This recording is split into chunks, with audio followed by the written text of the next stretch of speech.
You know, Lewis and Clark has 38 nationalities here. That is huge when you look at where we've come from. Let's give ourselves a hand.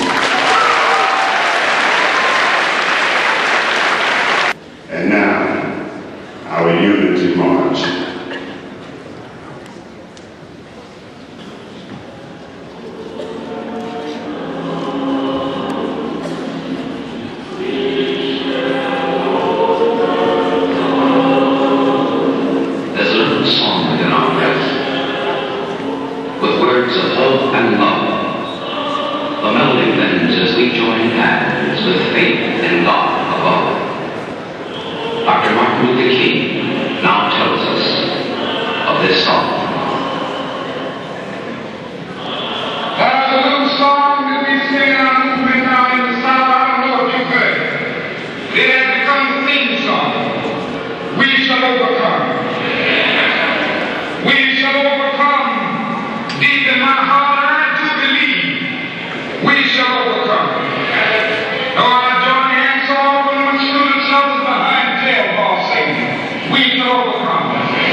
Physical death is the price of some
but we do have some of our English language learning students here to sing "We Shall Overcome" for you. First, our Korean students.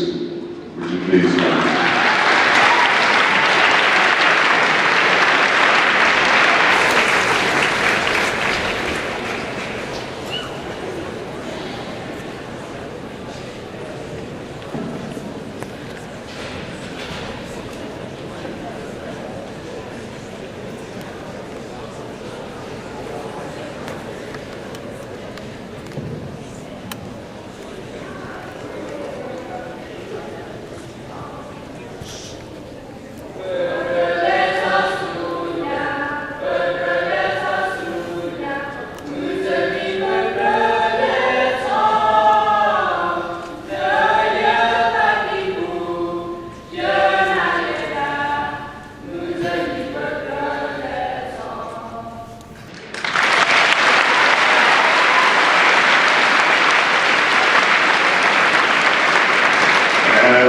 Our Nepali students come forward.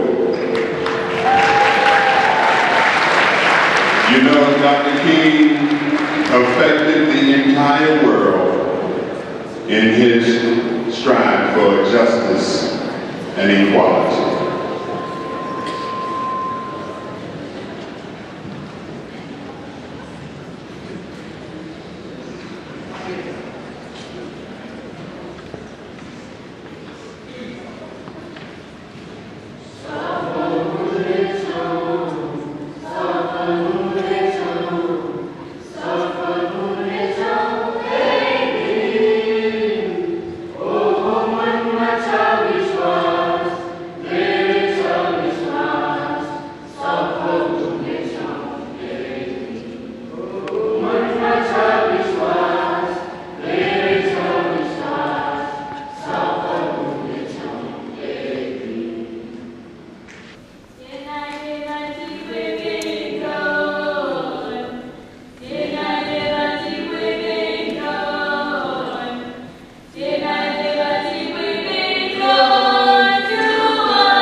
And now, would you please rise for the Negro National Anthem, sung by Jermaine Smith,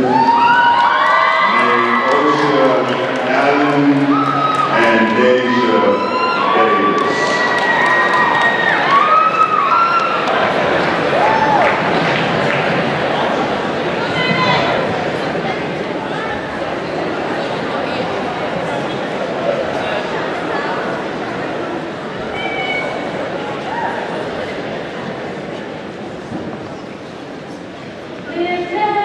Voice and sing till earth and heaven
African American community. Dr. King was one of the largest civil rights leaders in the entire movement. His name was so important to the movement, he was assassinated by white supremacists as a final act of desperation to bring the movement down. While Dr. King himself was killed, his dream lived on in the spirits of others as they continued to fight for equality of African Americans. For Dr. King was only a symbol for people to follow. He was not the movement by himself, but only part of the movement, someone to inspire people through speeches and to wow people through actions that demonstrated what the movement was all about. He led many marches and boycotts, forms of nonviolent protest, to get his points across, such as his famous I Have a Dream speech that he did at the March on Washington, or the Montgomery bus boycott, which helped change the bus systems so blacks could sit wherever they wanted on the bus instead of just in the back. Dr. King led the civil rights movement through nonviolent protesting. He got the idea from observing Mahatma Gandhi and his work to free India from Britain's grasp through the same nonviolent protests that Martin used in the civil rights movement. Gandhi was a leader for the Indian independence movement. He followed principles that mixed Buddhism and Jainism to form his concepts on nonviolence. So unlike Malcolm X, who said to be free by any means necessary, Martin and Gandhi believed that nonviolence was the way to go. The civil rights activists who followed Martin had fire hoses turned on them, had dogs attack them, and were taken to jail, among many other things that were used to discourage their protesting, yet they still marched on. Another thing Martin and many other civil rights leaders crafted the movement upon was civil disobedience. This concept came from Henry David Thoreau, who graduated from Harvard and wrote an essay on civil disobedience, which is widely known throughout many colleges. Civil disobedience, the essay, was debating on whether or not it is moral to disobey laws that you think are wrong. The phrase itself means to disobey a law in a peaceful way, such as if you chose to disobey the segregated bus law in the 50s, but chose to do it in the way that Rosa Parks did rather than lashing out and attacking people to keep your seat. That is civil disobedience. Dr. King reflected on this in his autobiography. He said that whether expressed in a sit-in at lunch counters, a freedom ride to Mississippi, a peaceful protest in Albany, Georgia, or a bus fight in Montgomery, Alabama, these are all outgrowths of Thoreau's instance that evil must be resisted, and no moral man can patiently adjust to injustice. Dr. King used civil disobedience as one of his main focal points. Not only that, but the other people who were willing to speak out against injustice would do things like go to restaurants and sit in the whites only section, wait to be served, with the full knowledge that they would be taken to jail. To conclude, Dr. King was a great man who believed in the equality of all people. His dream has finally been realized. Thank you.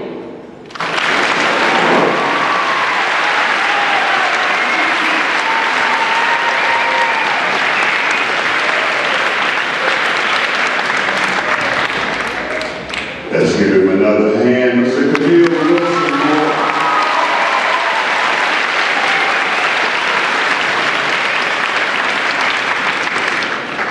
And now, let us welcome up our Marshallese dancers.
King meant to me and how he has influenced my life.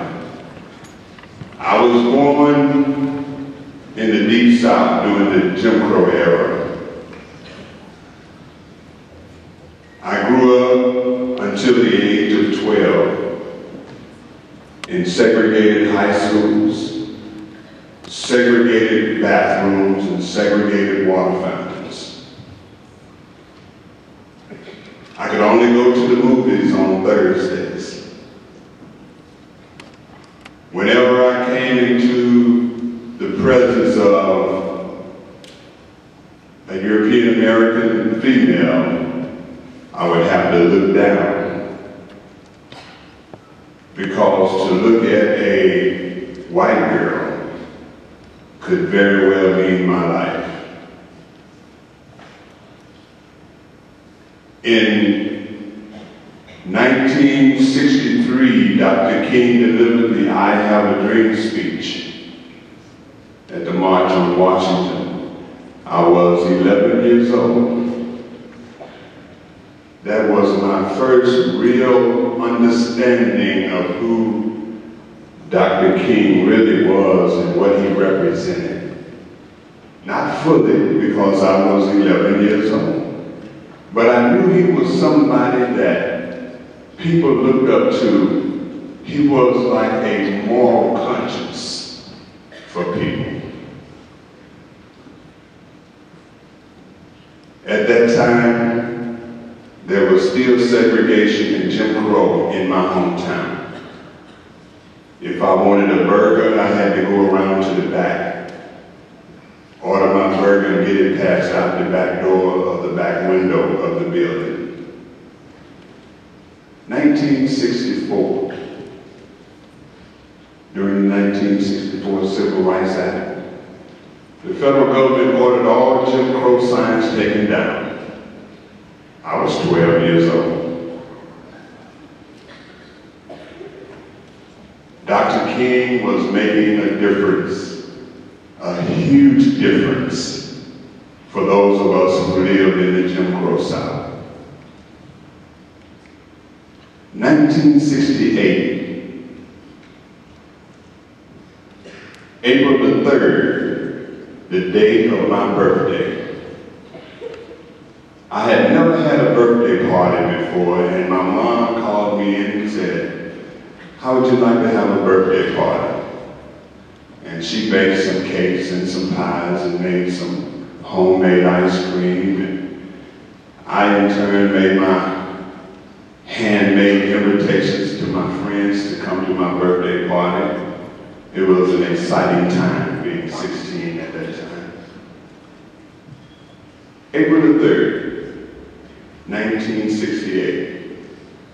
It was storming that day, and I mean storming, the thunder, the lightning. It rained so hard, you could barely see across the street. It was rough. April the 3rd, 1968. Dr. Martin Luther King was 16 minutes from my doorstep on my 16th birthday. He was lodging at the Lorraine Hotel. And it was something strange about that day, according to the Reverend Samuel Billy Cowell, who was part of Dr. King's entourage. He said they were scheduled to speak at the Masonic Temple April 3rd, 1968, for the sanitation workers in Memphis, Tennessee. But Dr. King wasn't feeling it that day. So he told them, "You all go ahead and Rab Abernathy, you speak on my behalf." So they went ahead. Dr. King stayed behind, stayed in bed. And they get to the Masonic Temple and it's packed, standing room only. And Dr. Abernathy gets up to speak and says Dr. King is not feeling well and won't be able to make it tonight. And the people began to chant, "We want King, we want King." "We want King." And it got louder and it swelled until they had to send someone back to the hotel for Dr. King. He reluctantly got up, got dressed, headed over to the Masonic Temple. Reverend Kyle recounts that King seemed very nervous, very jittery, uncomfortable that day, April the 3rd, 1968, my birthday. But when he entered the Masonic Temple, it was still thundering and lightning and storming. And as you would hear a clap of thunder and see the lightning flash, they said Dr. King would duck. He would flinch, as if he was expecting something wrong to happen.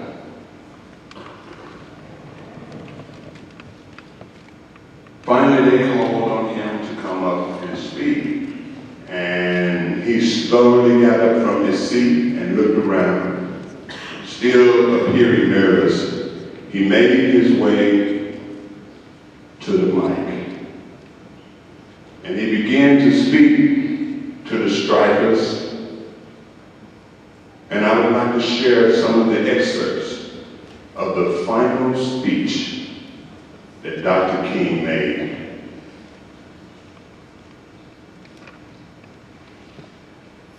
You know, several years ago, I was in New York City autographing the first book that I had written. And while sitting there autographing books, a demented black woman came up. The only question I heard from her was, "Are you Martin Luther King?" And I was looking down writing and I said yes. And the next minute I felt something beating on my chest. Before I knew it, I had been stabbed by this demented woman. I was rushed to the Harlem hospital. It was a dark Saturday afternoon. And the blade had gone through. And the x-rays revealed that the tip of the blade was on the edge of my aorta, the main artery. And once that's punctured, you drown in your own blood. That's the end of you. It came out in the New York Times the next morning that if I had sneezed, I would have died. Well, about 4 days later, they allowed me, after the operation, after my chest had been opened and the blade had been taken out, to move around in the wheelchair in the hospital. They allowed me to read some of the mail that came in, and from all over the states and the world, kind letters came in. I read a few. One of them I will never forget. I had received one from the president and the vice president. I've gotten what those telegrams said. I've forgotten. I received a visit and a letter from the governor of New York. But I've forgotten what the letter said. But there was another letter that came from a little girl, a young girl who was a student at the White Plains High School. And I looked at that letter, and I'll never forget. It said simply, "Dear Dr. King, I'm a 9th grade student at the White Plains High School," she said. "While it should not matter, I would like to mention that I am a white girl. I read in the paper of your misfortune and of your suffering, and I read that if you had sneezed, you would have died. And I'm simply writing you to say that I'm so happy that you didn't sneeze. And I want to say that I am happy that I didn't sneeze, because if I had sneezed, I wouldn't have been around here in 1960 when students all over the South started sitting down in lunch counters. And I knew that as they were sitting down, they were really standing up for the best in American dream and taking the whole nation back to those great wells of democracy, which were dug deep by the founding fathers in the Declaration of Independence and the Constitution. If I had sneezed, I wouldn't have been around in 1962 when Negroes in Albany, Georgia decided to straighten up their backs. And whenever men and women straighten their backs up, they are going somewhere, because a man can't ride your back unless it's bent. If I had sneezed, I wouldn't have been here in 1963 when the black people of Birmingham, Alabama aroused the conscience of this nation and brought into being the Civil Rights Bill. If I had sneezed, I wouldn't have had a chance later that year in August to try to tell America about a dream that I had had. If I had sneezed, I wouldn't have been down in Selma, Alabama, or been in Memphis to see the community rally around those brothers and sisters who are suffering. I'm so happy I didn't sneeze. And they were telling me now, it doesn't matter now. It really doesn't matter what happens now. I left Atlanta this morning, and as we got started on the plane, there were 6 of us. The pilot said over the public address system, "We are sorry for the delay, but we have Dr. Martin Luther King on the plane, and to be sure that all the bags were checked, and to be sure that nothing would be wrong with the plane, we had to check out everything carefully. And we had the plane protected and guarded all night. And then I got to Memphis, and some began to say the threats, to talk about the threats that were out. What would happen to me from some of our sick white brothers? Well, I don't know what will happen now.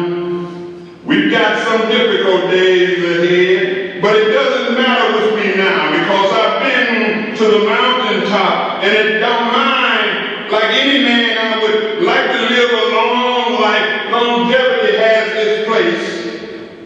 But I'm not concerned about that now. I just want to do God's will. And He's allowed me to go up to the mountain, and I've looked over, and I've seen the promised land.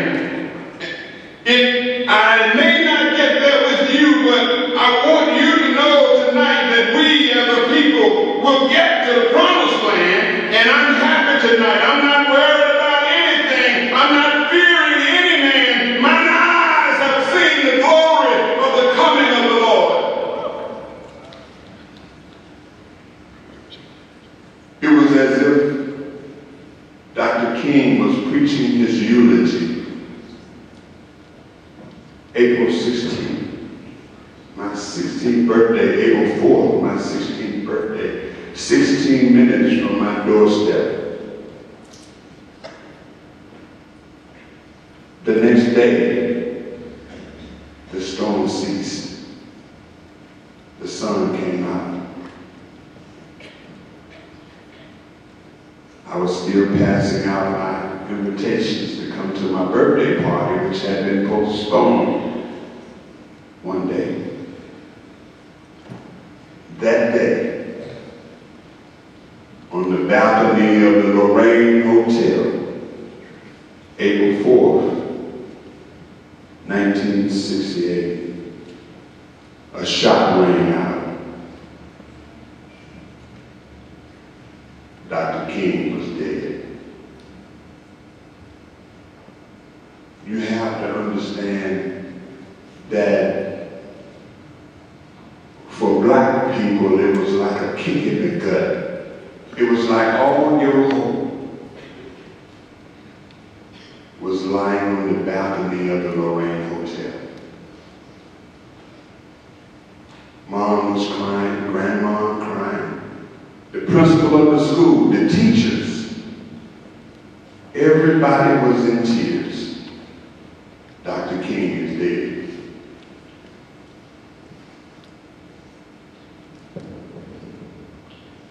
So do you understand why I remember my 16th birthday, April 3rd, 1968, and what Dr. King meant to me, for it was from that day forward that I began to realize that we can no longer walk around with our backs bent and blame others for not moving forward. We must straighten up our backs, for as Dr. King said, a man can't ride your back if it ain't bent. And we do have some difficult days ahead. But as a child, I never would have imagined that any time in my life, I would be able to stand before a predominantly European American audience and tell my story. For me, I'm living a miracle. And I am so glad that you gave me the opportunity to be in your presence. Because I graduated from an all-African American high school, I was not allowed to go to school with European Americans, let alone talk to them or talk with them about my life. You know, as a kid, 1963 and before, we had what we call split sessions in school. In September, we would enroll in school, and then school would be out again. There would be buses driving by us going to school, European Americans, and we would be on buses going the other way to the fields to pick cotton. $3 a hundred, all day long. As a child, that's how I grew up. But look at us now. 38 different nationalities at Lewis and Clark High School, all coming together under one roof to celebrate the greatest civil rights leader in the history of the world. Thank you for this opportunity.